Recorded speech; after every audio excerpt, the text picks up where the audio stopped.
Hi, everybody. I'm going to do my best to keep this short, as I know we've been on this for a minute. All right, hold on. All right, so I have Amy Scott with me, who's a health teacher.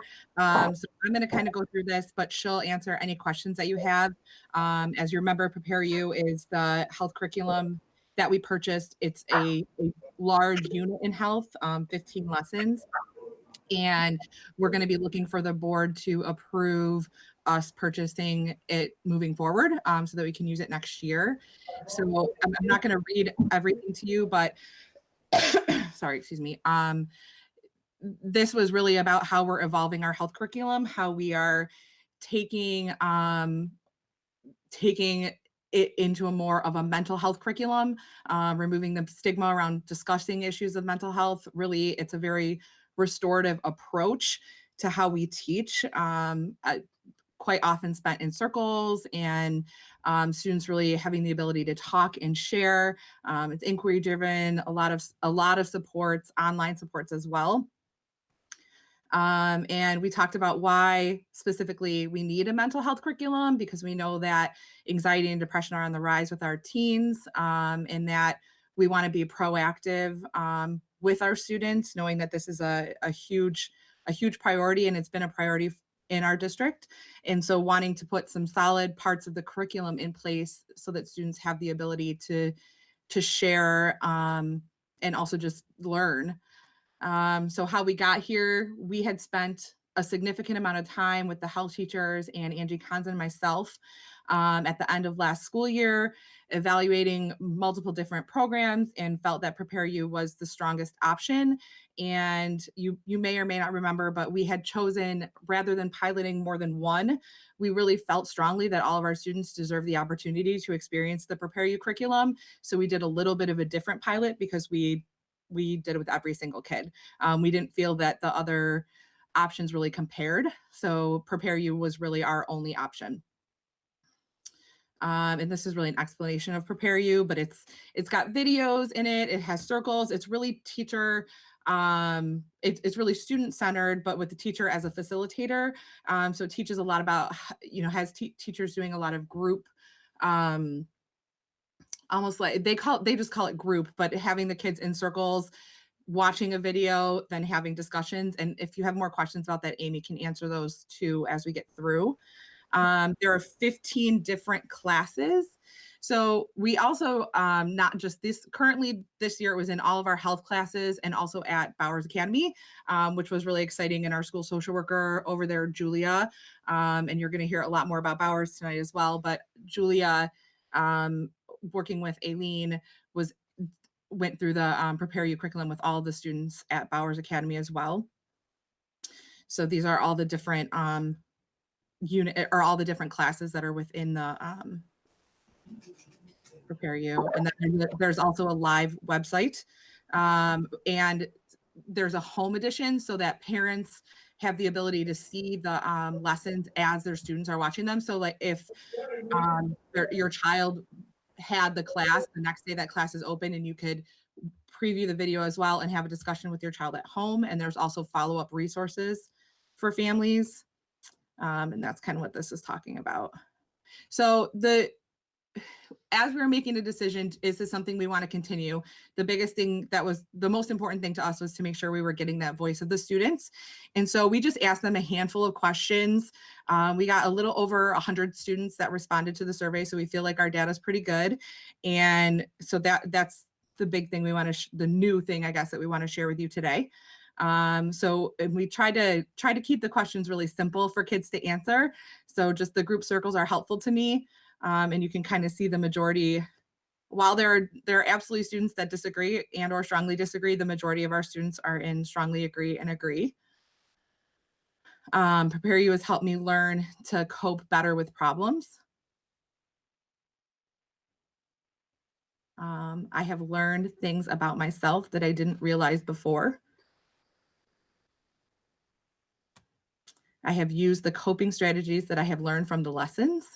So this was a huge one that we were talking about, because Amy and I had some discussions when we first started thinking about implementing this, and what, even if just one student had new ways of coping, that it was a win for us, right? So to see that this many students, just in our kind of first go around, are using the coping strategies that they're learning in the lessons outside of health class, I think is huge.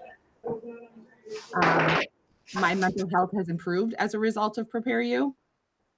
So again, it looks like a little over half are saying that their mental health has improved from this program.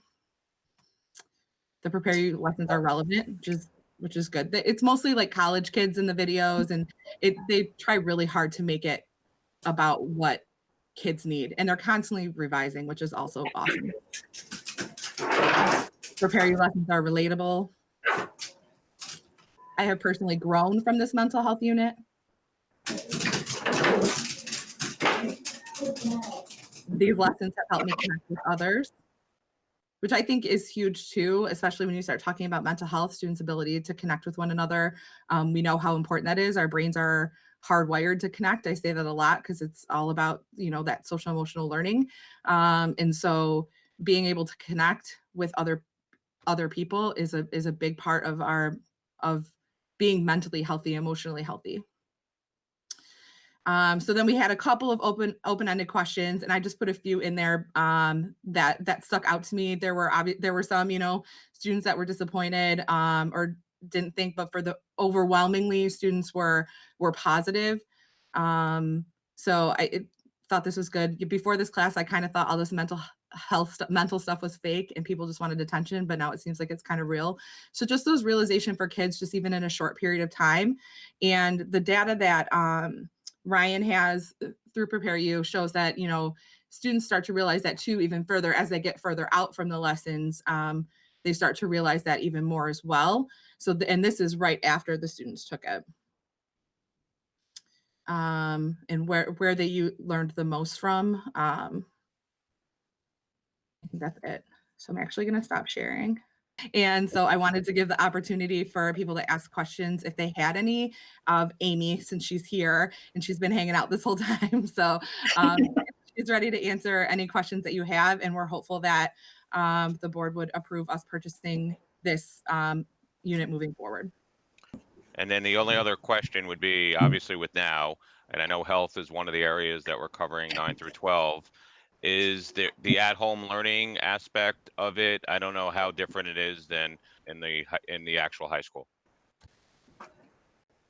So we actually haven't rolled it out yet for the at-home learning, but they have a whole curriculum that we're going to use that they have rolled it out. We wanted to make sure that our students were comfortable with us and with this whole new virtual learning before we rolled out the mental health part of it. Okay, understood. All right, Howard, I know you, well, actually, I think Cynthia has a question, then Howard has 2 questions. Thank you. I guess I'd like to know first, when was the survey conducted? Was it before COVID got going? Or I see Mark nodding there. Okay, thank you. Yeah, I was going to let Amy answer. They gave sorry, it. I didn't hear it. It's okay. She asked when it was given. It was given to the students' first semester. So those were the first semester students that had been through it. Yeah, sorry. And so would there be a place within the Prepare You curriculum where students will have the opportunity to talk about what they feel about the coronavirus epidemic and if they have had family members who have been affected by it? Yeah, absolutely. I think that we could use one of these Google Hangouts with the class to do our circles. And I think it'll roll through and translate perfectly. I think some of the units too, there's a lot of freedom for the teachers to kind of let conversations go where they need to. I can't remember, Amy, it's one of the lessons on grief? Oh yeah, yeah. Yeah, so there's a whole lesson on grief, and which would absolutely make sense right now, because it's not even just, when we talk about grief, right? Grief is loss of yes, maybe a person, a loved one, but also just grief of loss of school. That is grief that that our students are going through. That's grief that we're all going through right now. So I think being able to process that will be really important. Okay. Thank you very much. Howard? You have two questions? Yes. Number one, what is the cost of this per year? I'm going to forget, but I think it was like, Tina may, I don't want to put Tina on the spot. I think it was like $10,000. It was around there. Okay, so relatively inexpensive. And second, what type of follow-up is there after they've taken the 15 classes over the next months or even years, so that they don't lose the impact of what they did over 15 weeks? So we have a questionnaire that we give the kids right before they go into the lessons, and then they have the same questionnaire right after they come out of the 15 lessons. I can tell you one story that was, it was pretty cool. I had a very shy student who was going through some issues, and he, through Prepare You, he was able to kind of come out of his shell. And then I was one of his teachers on his MYP personal project board. And he said, just coming in, knowing that I was in there, and that the experience that he and I had and the walls that got broken down from Prepare You helped him tremendously with his MYP project. So that's just one of the ways that it translated over, and how it's moving beyond the classroom walls. And if I could just add to that, this is Aileen from Bowers, and we utilized Prepare You this year with our students, and the actual content, the curriculum from Prepare You ended within the first semester, but throughout the entire second semester, including during COVID, the students and our social worker, Julia, have been touching back on those specific lessons that they talked about during Prepare You, using some of those strategies and talking about some of the themes, like, for example, grief, in some of the online learning sessions that we've been doing with Bowers students. The only other thing I wanted to add, Howard, was that there is the families will have access to online, the online version, the home edition, for the tenure of the time that they're in school. So if they take it their freshman year, they have access to that home edition for the following 3 years. And we've talked about, but we haven't done anything formally yet, because I agree with you. I think it's important that we follow up with them in following years beyond just that time in health. So we've talked about how formally to do that with the high school, potentially an interdisciplinary class in 10th grade, especially as we know our students are going through it. We'll know what they've had access to as freshmen. So how do we then reiterate those concepts 10, 11, 12? We haven't figured it out formally, but we've been talking about it. Because I'm just thinking, once you take your biology class, you're done. Once you take your French 1 class, you're done. But this is kind of a lifelong learning thing, and social emotional learning. So once you get the basics here, making sure that all the way through 12th grade, we reinforce it, and especially for students that are at risk and are, when I know, but really, so if you get it at 9th grade, you might not really need that through counselors and psychologists until you're in 11th or 12th grade. So really making sure that we embrace all the kids all the way through their 9th through 12th experience. Yep, we agree. Thank you. Okay. Thanks, Margaret. Thanks, Amy.